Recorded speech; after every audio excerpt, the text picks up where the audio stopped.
Good morning, everyone. Welcome to our webinar on uncertainty. And we start in 2 minutes, as we're still expecting quite some people to join.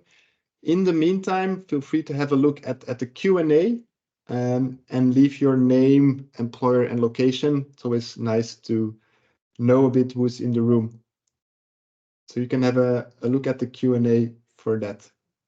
And then we get started in a minute.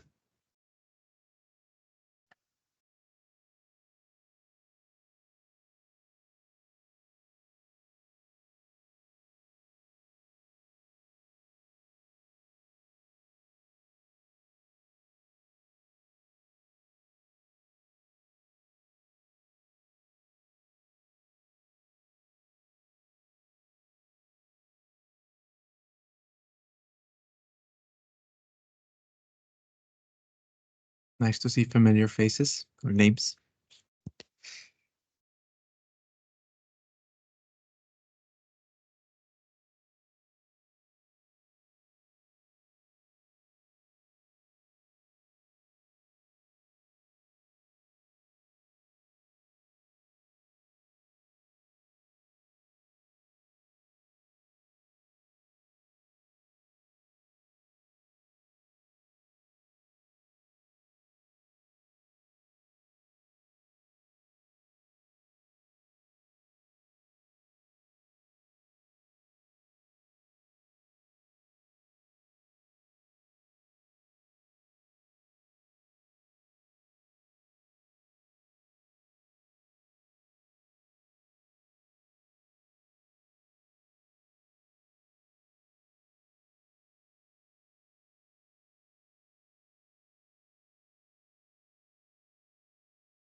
All right, I propose we get started.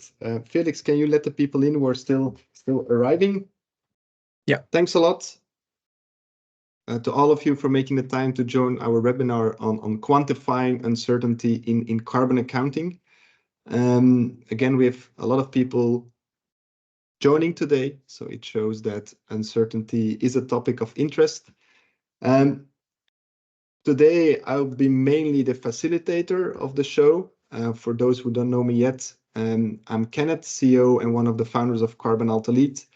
But I'm joined today by my colleague Felix, who is one of our carbon experts, and he has been working in detail on the uncertainty functionality in Carbon+Alt+Delete. So he's the true expert. So he will do the heavy lifting today. Before we dive into the content, just some housekeeping rules. It's a webinar, so by default you're muted and your camera is switched off, and it will remain like that. So you can even follow this webinar in your pajamas. In terms of interaction, we like to have a lot of interaction with you, and for that we invite you to use the chat. So not the Q&A. My apologies for the confusion there, but really the chat. So we do have foreseen time towards the end of the webinar for some questions and answers, but throughout the webinar, feel free to put in questions that you might have in the chat. And I already see that a lot of people are also introducing themselves in the chat. That's great. Feel free to do so if you haven't done so yet. Before we really dive into the content, we always like to know a bit who's in the call, what your affiliation, expertise, or familiarity is with the topic. So for that, we've created a small poll. I'll put a link to the poll in the chat. You can also just scan the QR code here on the screen. And then you are referred to a poll basically asking you, how do you today quantify uncertainty when you're doing carbon accounting? You see the 5 options here on the slide. We use our community for this poll, so you might need to create a quick account to vote. We'll give you still a couple of minutes, so feel free to go to the link to scan the QR code and let us know what your expertise is or how you are using uncertainty today. While you're doing that, allow me to very quickly also say a couple of words on Carbon+Alt+Delete. So it is definitely not a product demo of Carbon+Alt+Delete, but for those who don't know us yet, we are a software provider of carbon accounting software.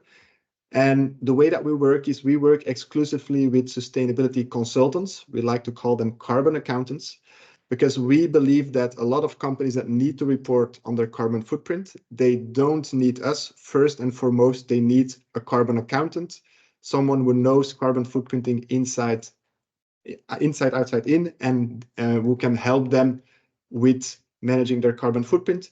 We are the software in the back to make things quicker and less prone to error. In terms of product functionality, we support the full process from data collection up to reporting. And as part of our carbon accounting engine, we also calculate the uncertainty on carbon footprints. And that is something we will deep dive in today.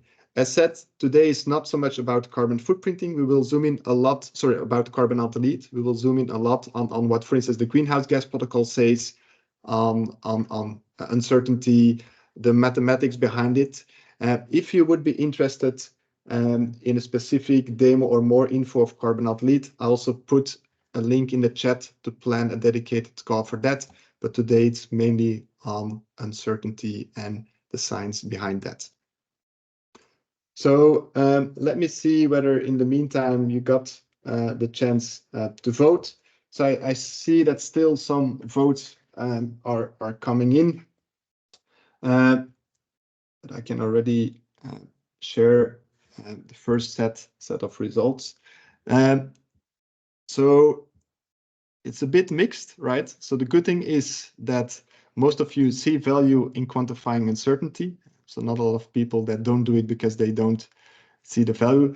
The majority does it, but qualitatively, or doesn't do it because they don't know yet. And I think that's actually is not very much a surprise. And that's also why we have added this to the platform. We really believe in the value of calculating carbon accounting, uncertainty on carbon accounting, but we know it's not easy to do. So that's where we try to help. I would point out 1/5 as well uses some numbers, so that's actually kind of nice. That's a bit the spread that we were discussing beforehand. Also curious to see then or learn from those people exactly how they do it, or they can also challenge Felix on everything that he will explain. This being said, so what is the agenda for today? And then Felix, I'm happy to hand it over to you. So as you will see, you will do the heavy lifting. So the first part, Felix will zoom in on basically what uncertainty is, qualitative versus quantitative. Then buckle up, because he will dive a bit into the mathematics, even some formulas. And then the final 10 minutes of his part, he will quickly show it on the Carbon+Alt+Delete platform, on how we have implemented it. And then the final 10 minutes are for Q&A, but as said, don't wait with your questions until then. Feel free to put them in the chat as we go. Felix, you want to take over the screen? Yes, I did right now. Can you give me feedback that worked? Yeah, that worked. That's all very clear. But now it's gone again. Is it gone? Yeah. Okay. Sorry, I wanted to switch into this way that I could see you. Okay, never mind. I'll share the full screen. That should work, right? Yes, that works. And there is my visual. Okay, I was looking for your face. Otherwise, I don't have any faces. Okay, everything works for the screen share? I think so, right? Yes, good. That works. That works. We're good to go. Yeah.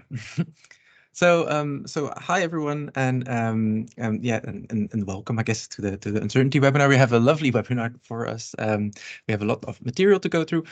First thing I wanted to point out, or I guess a bit of a guidance for what today is going to bring. Watch out for these labels. So we have this greenhouse gas protocol and this Carbon+Delete label on screen when we are explaining either greenhouse gas protocol methodology, or we're explaining something that we Carbon+Delete have like implemented or like built on top of it. We really wanted you to make to be well informed about that, because you will see most of it. What we were going to present today is greenhouse gas protocol methodology. We're really not inventing anything here. And then there are a few slides that have this math heavy slide like warning on them. That's just there to point out, like, that's a lot of formulas on screen at once. It's not really like meant that you understand all of that like in that very moment. This is not a university lecture.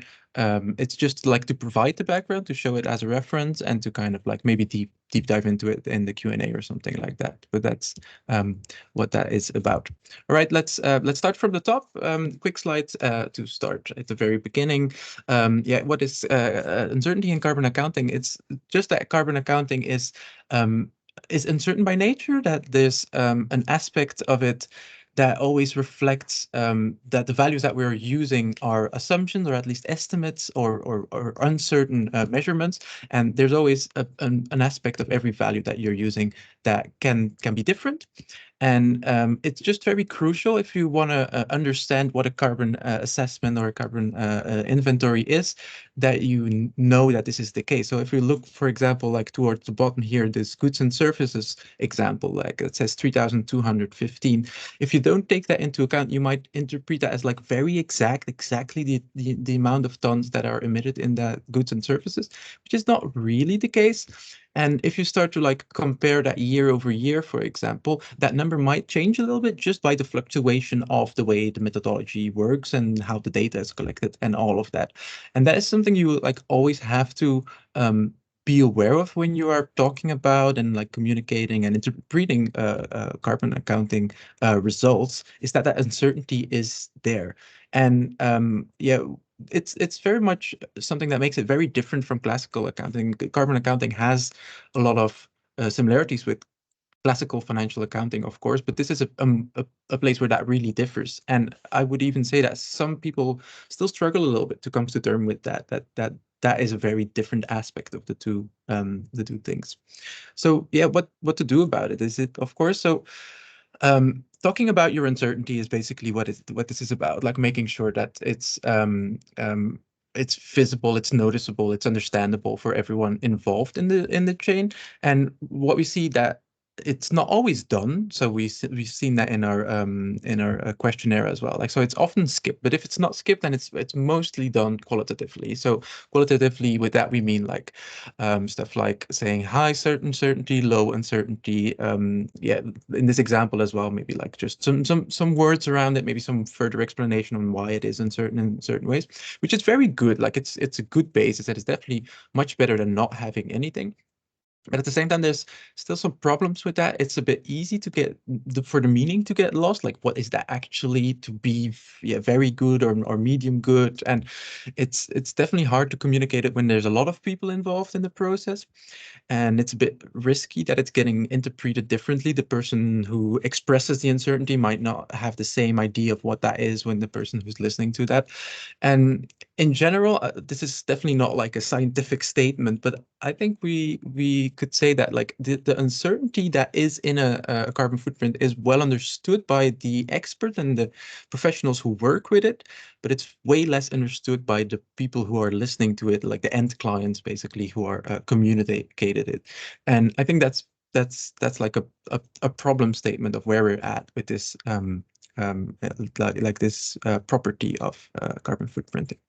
And yeah, the real solution for it is quantitative uncertainty. So basically starting to use numbers for it, right? So we can maybe look at the example straight away. So instead of saying goods and services 3,000, you also say, well, it's 3,000, but it is maybe 40% less or 50% more depending on circumstances or anything like that.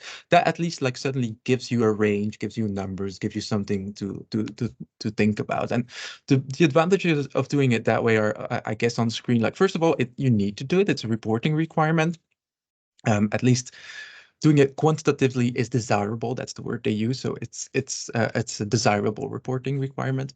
It's definitely like a robustness check. So using your fluffy words like high and low uncertainty, like combining them with numbers makes it like make you check again what your gut feeling assessments were. Like it kind of like shows you or challenges you to think about those numbers a bit. And it's better to keep these numbers in communication. Like this number won't change in communication, so it's easier to translate it from one person to another.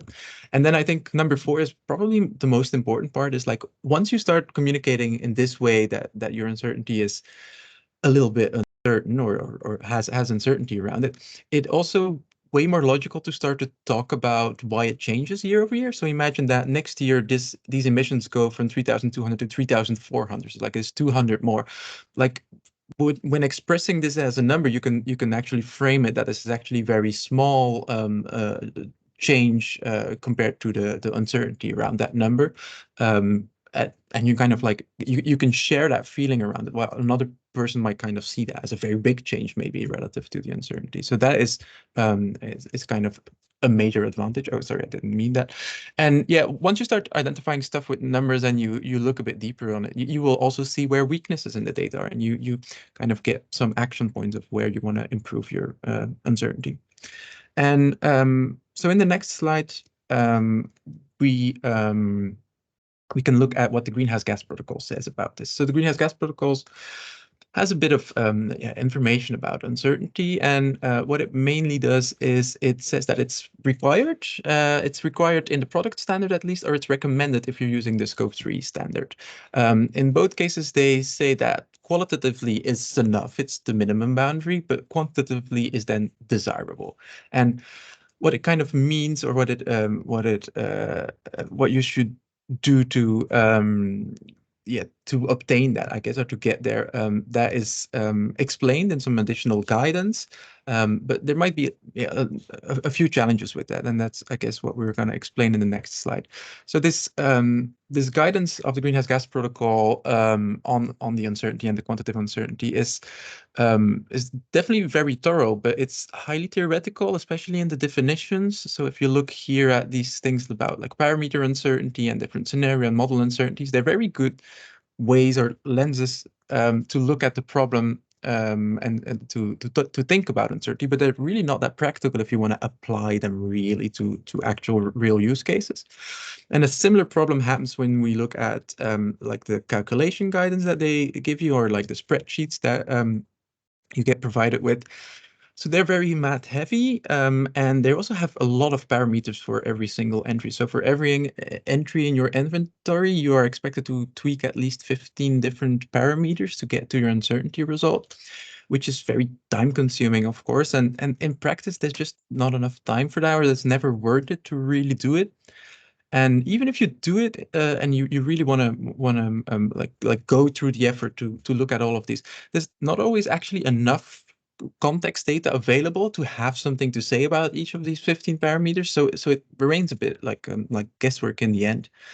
So these are challenges with this greenhouse gas protocol implementation that is basically not really implementable.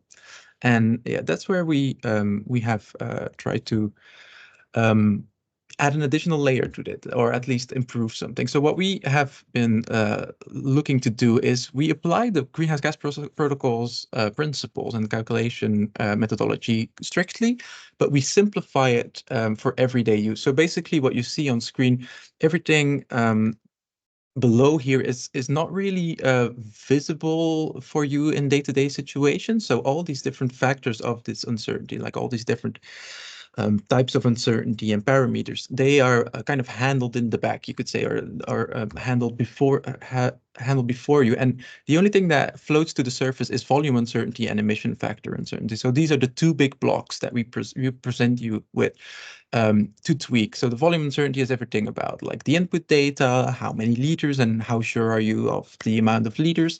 And then the emission factor uncertainty is all about the uncertainty of the emission factor itself. I think it speaks for itself. And those get combined into this one thing, which is the emission uncertainty for each inventory line. And there's an example here. So there's like the total emissions, and then there's a lower boundary and an upper boundary of the uncertainty interval. If you're wondering why that is not symmetrical, we'll go into that in a second. So this absolutely a good reason for it.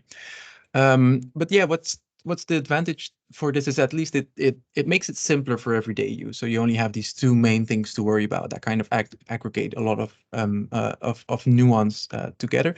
And also in our model as software providers, this is also very useful because volume uncertainty is user input for us. So it's like things that you provide for us, or that our users like give to the tool, while the emission factor uncertainty is something that the tool gives back to you after some input has been given. for the people who are users of our tool, this will make a lot of sense. So that is one simplification you could say for our approach. And the second thing that we focus on is that we have we allow the users to make all the uncertainty estimates and all the input of these uncertainty data on a single data point level, but we only aggregate or only show the output on a higher level, also like on an activity level or even on an activity category group level, because we kind of think it only makes sense and it only is valuable when you aggregate it over a lot of numbers, because it has to be recognized that even that uncertainty estimated method itself, like just what you have given for the uncertainty to be calculated, is not perfect in itself as well. And it gets better if you aggregate it over a lot of numbers, and that's why it only kind of makes sense on that scale. And what it definitely does is it acknowledges that this uncertainty is also a little bit uncertain, and we shouldn't like stress every single entry too much. And it also avoids this like these questions around endless fine-tuning, like is this thing 7% uncertain or is it 5% uncertain? Like it's not really meaningful or useful in a lot of cases. So that's why we decide to only show it on a higher level. And this is actually already a screenshot from our tool where you see that this is going to be aggregated on, yeah, basically this is scope level almost, and then you see the results there. We'll come back to that, I guess, once we dive into the details. I'm checking the time. I'm going quite quickly almost, isn't it? Oh no, I'm doing well. Perfect. So let us, I will reset my timer because I didn't start it in the beginning. Okay, so let's now dive into the mathematics part of it, I guess. So like how is this calculated, or how is this actually propagated? So let's start at the top again. So we're talking about uncertainty for parameters, for single value things in your inventory. So what it is that every parameter, so every number that we are using in this calculation, it has a certain value, but that value could also have been another value. It's basically, you can you can show it as a certain range or distribution. So like what other values could this value have been? So it's a reflection of the incomplete knowledge of the exact value of that parameter. And there's basically only three things that matter here. It's the activity data, it's the emission factor data, and then it's like the greenhouse warming potential. We're going to skip this part. Like it's an additional complication to talk too much about this. So we're going to focus on those two things, and maybe Q&A, we can come back to that one. But basically, these are all single parameters. So these are single values that we use in our calculations, and they have a certain uncertainty. And let's get an example in as well. So we have 500 kilometers of activity data, and there's an emission factor of 200 grams for each kilometer driven. That's a reasonable polluting car, I would say, nowadays. Yeah, there must be an underlying distribution here of what this value actually could be or should be. But it's kind of impossible to know that, right? Like, how can you know the exact distribution of all the errors in that activity data, like all the human errors, all the measurement errors that come into this one, and all the modeling errors, data errors that are part of this one. So like it's kind of a bit impossible to know. If you would know all of that, I guess you're not doing these kinds of approximation, then you're probably doing a academic study or something. So we're still a little bit stuck. Like, how do we derive this information without having that much more information, right?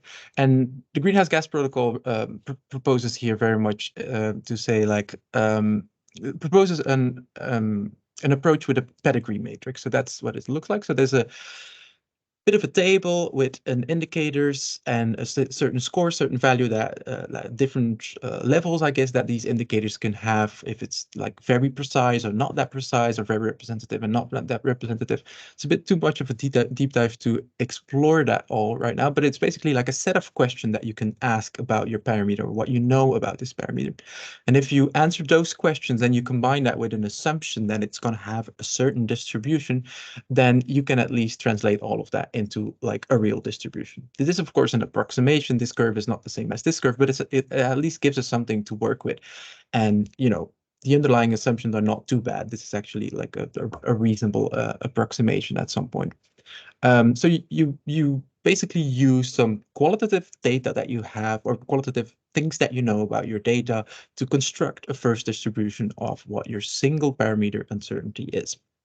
And once that you have that, we kind of have the ability to start calculating with that, right? That's the second thing. That's the next thing that we going to do. And I'm just going to point out the thing that I briefly briefed over. So activity data, that's represented here, and emission factor data is represented here. And this greenhouse warming potential data, that's actually, we're going to like contract that all together in this one. So from now on, you will only see two, but know that they actually reflect three uncertainty points. So model as a model, how does this look? We're trying to propagate this parameter uncertainty of the whole inventory. So each of the single points in our inventory now has a certain distribution of the value that they have or that they might have. And we have, you know, two distribution curves of them, or a million of these distribution curves. And we basically like apply some maths to them to get to our final distribution curve. And as long as we keep on having some assumptions about what the distribution is going to look like, we can do this actually in a relatively elegant way. But that's where the math part comes in. So that's the first time where you'll see that symbol. I guess we'll dive into this. We'll first discuss the assumptions that are needed to continue with this, and then we'll come back to this very slide, and we kind of will fill it up with numbers and formulas.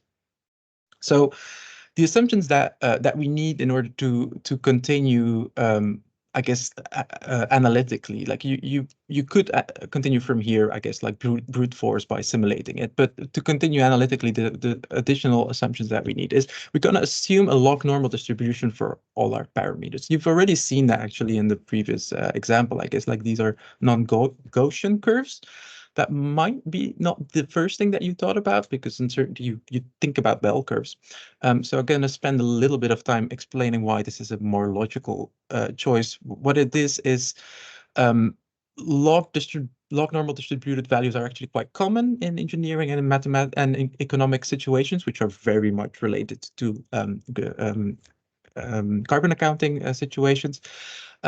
What is always assumed in such a situation is that it's like a positive and a non-zero value, which is a thing that you know about your value, but you would otherwise not really communicate it. You know that the amount of kilometers driven is not negative, and you also kind of know that it's not zero. So that assumption is now baked in when using this kind of distribution. It's more robust for high uncertainty, and this actually becomes quite important, especially if you're looking at like scope 3, like assets or stuff like that. Like these are very high uncertain situations that things can be off sometimes by like a factor 2 almost, and you really need a kind of a distribution that can handle that. And the same is a bit about the orders of magnitude in carbon accounting specifically. You will be working with tons on the one side, and then like grams on the other side, and kilometers and all of that. Like there's a lot of variation of the scale of things, and you also need like distributions that work with that a bit more elegantly and are not too focused on one center point. So that's reasons why the log normal distribution works better. So both for all the parameters as well as the end result. And the assumption too is that we're going to use a certain parameter, a certain property of this log normal distribution as the distribution parameter. So what this is about is we're going to be using the standard, the geometric standard deviation as a identifying property of this curve to identify this curve and to identify other curves that that come after it. And yeah, it's not super important that you go into all the details. The most important, the easiest way to do it is actually to work with the analogy with the bell curve or with the normal distribution that you know. For the normal distribution, the mean and the standard deviation are very important parameters to describe your bell curve. And it's the same basically here. As long as you have your geometric mean and you have your geometric standard deviation, you can describe the curve quite nicely. And there's an additional property here that using these geometric standard deviation, you can get this upper bound and lower bound of a 95% uncertainty interval in a very similar way as you would do in a normal distribution. Basically, you just divide or you multiply with the square of this value, and then you'll get that distribution. It's It looks a little different. This is like a unitless parameter instead. That is one with units, but in the end, that's what it does. And the most important part is that you kind of have a feeling for that this parameter, plays into this uncertainty interval in this way. And just looking at the numbers and the way that the formulas are written, you might already get a feeling why this non-zero-ness and this always positiveness is kind of baked in these kind of equations, which is good, which is an advantage. So that's what we're going to do. We're assuming log normal distributions in all parameters and also in the end. And we're also going to be using the fact that we can use this standard deviation. We can kind of like propagate it through. We can kind of like work with it and pass it on from one stage to the next.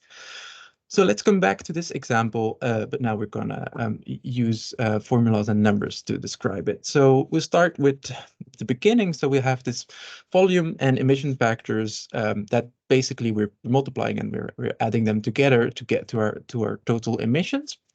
And for each of these parameters, there's uncertainty, right? And each of these parameters have a certain uncertainty, and this uncertainty can be easily expressed and summarized with this standard deviation, with this GSD, the sigma.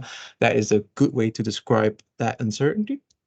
And then another property is that there's the sensitivity. We haven't talked about that one yet, and I'll do that right now. So just to skip through the first one, this GSD, so this uncertainty, like how do you calculate the actual curve from your initial assumptions? This is basically the formula that you can use to go from this table that we've seen a few slides ago, with all your different questions. This is the formula that you use to go from that table into your first distribution of your single parameter. And let's now talk about the sensitivity. So the sensitivity is another thing that you need, and it's actually quite an intuitive part. It's just the ratio of the emissions of the part that you just know your uncertainty about compared to the emissions of the total. So it's basically like a percentage of how big it is in your inventory, and that will also indicate like how big of a role this plays. And this is actually really intuitive. It just means that things that are very important in your inventory, like very big emission parts, their uncertainty will play a bigger role to influence the total uncertainty of the whole thing than things that are like fragments or like marginal differences. It's like your uncertainty will be dominated by your biggest emissions. It actually kind of makes a lot of sense. So using all of this, I know we're not going into like the super detail of why these formulas exist, but I think that's not what we're trying to do. Just using this knowledge, we can basically aggregate and expand our uncertainty from the numbers that we have or the distributions that we have until the distribution of the whole inventory or the whole subtotal. And how to do this, that is based on this formula. And what that formula is basically it's a Taylor series expansion. So for the people who understand that, what that is, it's still like an approximation, a numerical approximation of what we're trying to do, but it's actually a really good one given the assumptions that we had with the log normal and all of that. It's very powerful analytical approximation of adding this all together. You could skip that part and you could simulate it as well, but that wouldn't work in our application. And I think in some ways it would be less intuitive. It's actually kind of nice that we have a formula to go to the end. So that's a lot of formulas on screen. Let's do it again now, but on the right with numbers and with this example. So we have volumes for two different items and we have the total. So I'm adding emissions here to make it a bit more concrete. So this line has 400 tons of CO2 and the second line has 170 tons. So the total is 570. And look at the sensitivity parameters again. So this is 70% of your total emissions. This is 30%. That means that this one is always going to be more important and have a bigger weight in the whole uncertainty distribution. Looking at uncertainty numbers, so in this case, the volume is quite well known, 10% up or down. So a relatively well-known base number compared to then an emission factor 5% up and down, which is very good, like a very strict emission factor, very clear. So this would be probably something like liters of fuel and then the fuel emission factor. And then the second one is a bit more uncertain. It's like 25 up and 30 down, and an emission factor which is also a little bit more up and down.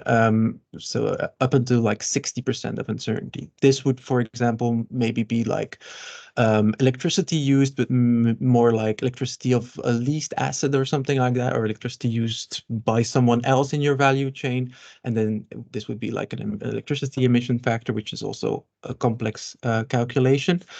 Anyway, these things together will be added together into our inventory subtotal. So just to reiterate, we have things all the way from 5% uncertainty all the way up to 60% uncertainty, and we have this difference in importance in the inventory, and that will result into like -17 to -20. And I think if you just look at it, like this kind of makes sense. You can already you get a bit of a feel for how one line dominates its uncertainty a little bit more and how they all add up together and all of that. So that's what it does. You will see if you play around with it. Like it gives you results that actually are meaningful and interesting and logical to what you have inputted.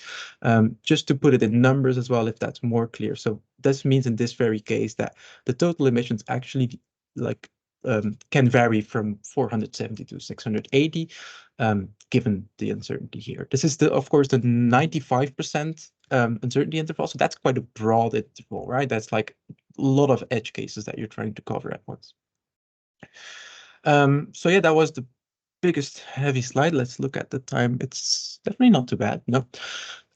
So one more slide on disclaimers about the methodology. So this log normal assumption is an assumption. It's an approximation of the true value of that distribution. We don't know that exactly. So there's something that gets lost there, of course. Another thing that was maybe not that obvious, but in the Taylor series expansion, there was an assumption somewhere that there was no correlation between the parameters, which is also not exactly true. There will always be a little bit of a correlation. So these things and a few other things together makes that this is likely to be a bit of a conservative uncertainty estimation. So like a perfect uncertainty estimation would have a smaller range, so like a more accurate more precise range. So this range might be a little bit exaggerated to what the perfect scenario would be. And then there's a few other things. So like there's still parts of the uncertainty that is not really represented here. Like for example, there's a single scenario. So if we're talking here, then we're thinking about downstream scope 3 things, but like use of product kind of things. Like you can have different scenarios for your use of product or different assumptions on how you would approximate that. Like if you start to have like multiple scenarios of things, then that uncertainty is not encapsulated here. This assumes that this is one and only one scenario for every input that you have. And there's an additional remark here that emission factor representativeness is hard-coded and not like under your control. It's a very interesting remark, but we'll not dive into it now. Maybe we'll do it in the Q&A or something. That's it. That was the part about like how do we do this. But I think it's good to dive a little bit into the weeds here, and then we can go to a little demo section. I'm Can I checking, quickly Kenneth, jump do you in? want something else? Yeah. Yeah, before we go there, so some people's heads exploded, but I also see a lot of questions and good chat. So that's a bit, some people like to have the mathematics behind. Two things. The second section, we present it to you because we think it's interesting, and we also want to be very transparent on how we do. But you should not understand all the nitty-gritty details to just use it in practice. That's a disclaimer before going to the demo. And then maybe there's one question that I already want to address. If you can go back to the slide with the log normal distribution. There was a question on a thing that step 2 assumption log normal distribution. There was a point where you mentioned that log normal distributions are more robust, in particular for high uncertainty, and why that is. So I'll try to throw an example, and please, Felix, correct me if I'm wrong, right? But let's say you have a spend-based emission factor. Spend-based can be very rough estimates of, let's say, 2 kilograms CO2 per euro spent on whatever product you can think of. It can easily be off with a factor 2, right? So it could also be 4 kilogram per euro spent, but that's probably a tail, but it will never be 0, right? So that's why a Gaussian curve, a symmetrical Gaussian curve, does not work around the mean value of 2. So that's why this log normal is more correct and robust, in particular towards the tails, right? Because the upward tail, as you see here on the figure, is always longer and fatter than the downward tail. Yeah. And I think that's the explanation on this log normal distribution. Sorry, Felix, go ahead. No. I fully agree. I basically want to repeat the same thing in a different way. So, if this is your mean, it's let's call it the mean. And this is 1,000. And if you have a value that can actually go all the way up to 3,000, it can be like 3x different. You run into problems in defining this left boundary of it if you're working with a Gaussian distribution, because then you would kind of go all the way to -1,000, and you know that is not true. So like this allows for this long tail of like very uncertain things, while not like ruining your under boundary, that the fact that you know that this thing can never be like 0. So it's kind of you know that it's actually scaling. You know that it will scale more than it will be a sum or a minus. Yeah. Sorry. And then another question, but that links to the demo, is basically where do you get these uncertainty parameters? How do you quantify the uncertainty on a specific emission factor? But I think that links to what you will present now, Felix. Yeah, there's one more slide indeed. So I said the last slide, but it wasn't. So there's one more thing here that we do an additional thing of, I guess you could say, simplifying, or at least like making it more practical. So we will give you a preset of a few options of what we think is like very realistic and distinct options of uncertainties. We'll have a support page on like what we're kind of representing with these very good and fair, and how it links to the greenhouse gas protocol part. But basically what we're doing, instead of giving you all the options of the uncertainty matrix, which is 4 rows of 5 options, that it's 1,024 options, we kind of pick a few combinations that make sense in a lot of situations. So that's basically what this is for you. So currently in the app, you will have four options, which are distinct between very good and good. You can tell from the words, right? We might expand that in the future to have a little bit more nuance. Maybe we'll even give you the opportunity to define your own. But that's basically how we approach that. It's again the same logic that you don't want to spend 4 or 5 or 10 minutes for every entry in your inventory to like figure out what the perfect value is, right? Like it is a qualitative piece of information that you're putting on here, and then you start to go the calculation. The same happens for the emission factor uncertainty. So that one is given to you. It's through the sources, or it is through reading the methodology of the sources. So also that is a bit of is a bit of interpretation, and so there's categories there as well. Currently there's 6 categories, I think, but they're growing and they will change over time. But this is also this is all a bit bundled to make it more practical. Basically, that's what's happening. I will stop sharing because we noticed that I have to do it the other way around. Give me 1 second. And now you should see my Carbon+Alt+Delete, right? Can you confirm that is true? Yes, that works. You just need to log in again. Okay. Voila, there you are. Classic. So we're gonna have a look. Let me move my window around. Yes, that's funny. My login didn't work.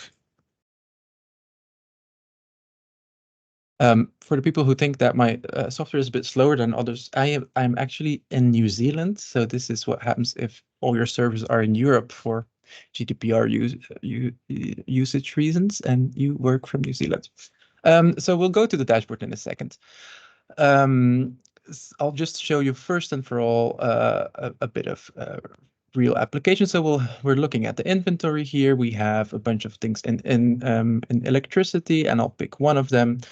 And you'll see here in the detail pane all the information you always see, but here you'll find the information about the uncertainty. Let's start with the volume uncertainty. So in this case, the volume is assumed to be very accurate. We'll assume that it's kind of assumed that it's from an invoice or something, but you can change it. So you can click that, you can pick one of these four options. Let's do that. Let's go for good instead.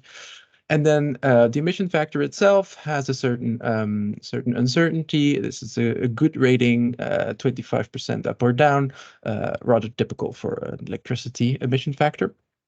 And let's compare that to another one. I want to go to heat and steam.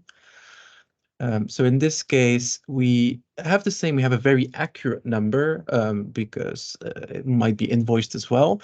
But heat and steam typically have quite a low uncertainty because there's a lot of assumption in how that number is calculated. It's multi-step process. So this one is more like a fair. So that's what you see here. And the reason why I do that, because in the dashboard, we can actually then just zoom in into our scope 2 only. So that makes it a little bit more clear.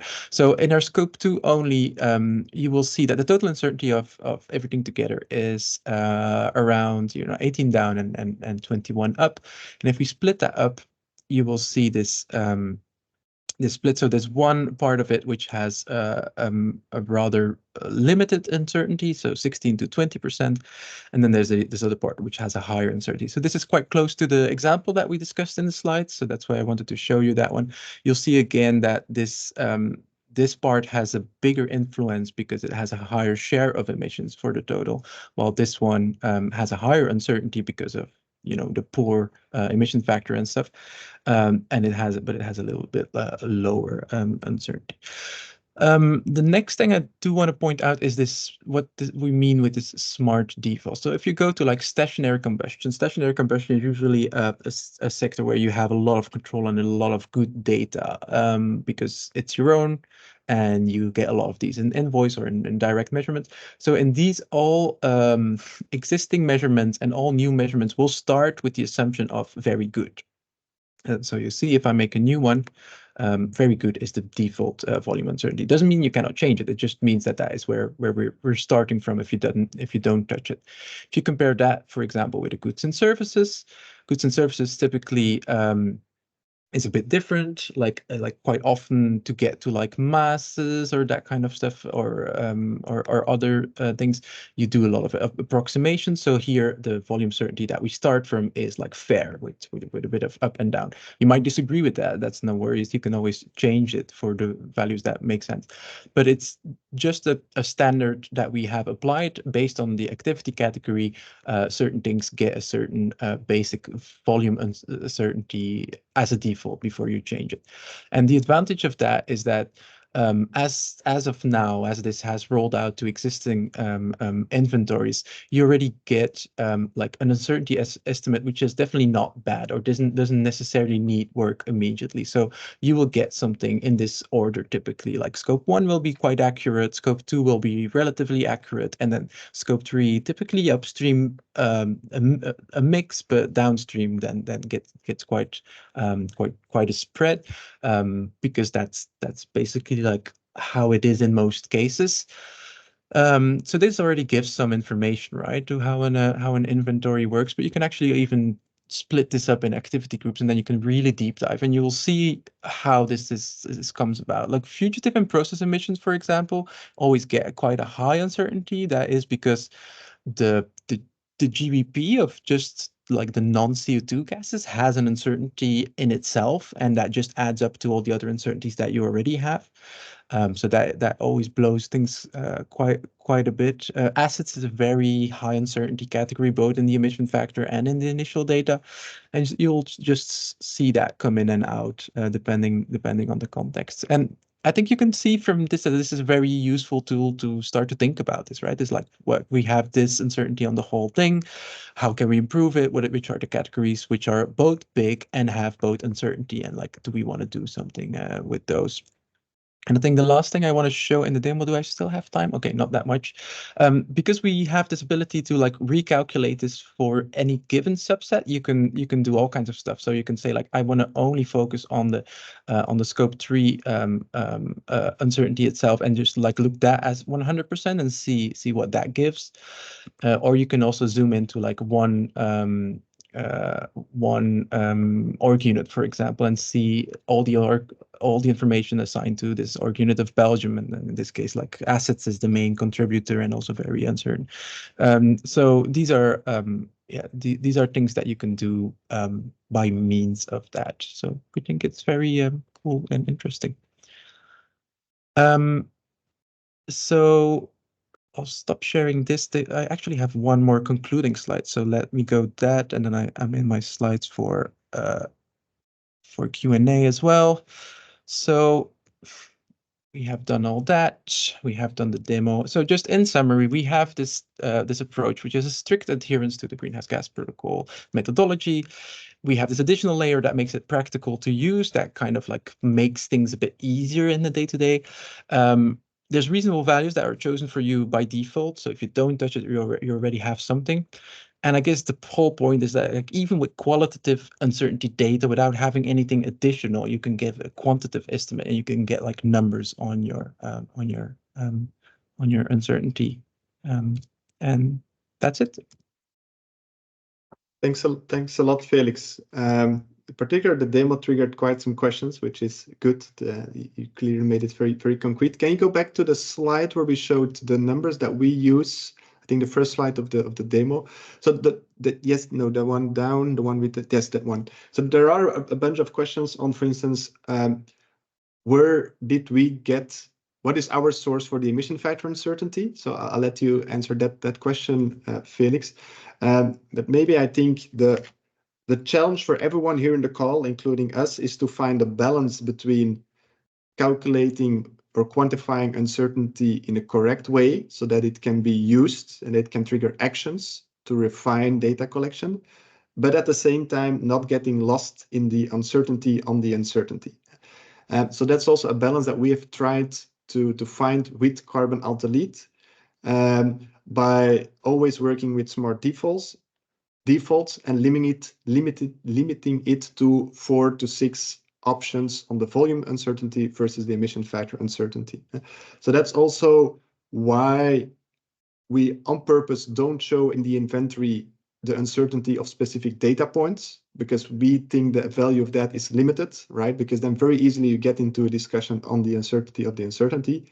We believe that the value of uncertainty on inventories is really at the level of activities or scopes, right? So that you can clearly see that in your scope 3, you should move from spend-based to activity-based before you start taking actions, because otherwise your uncertainty is too high, etc.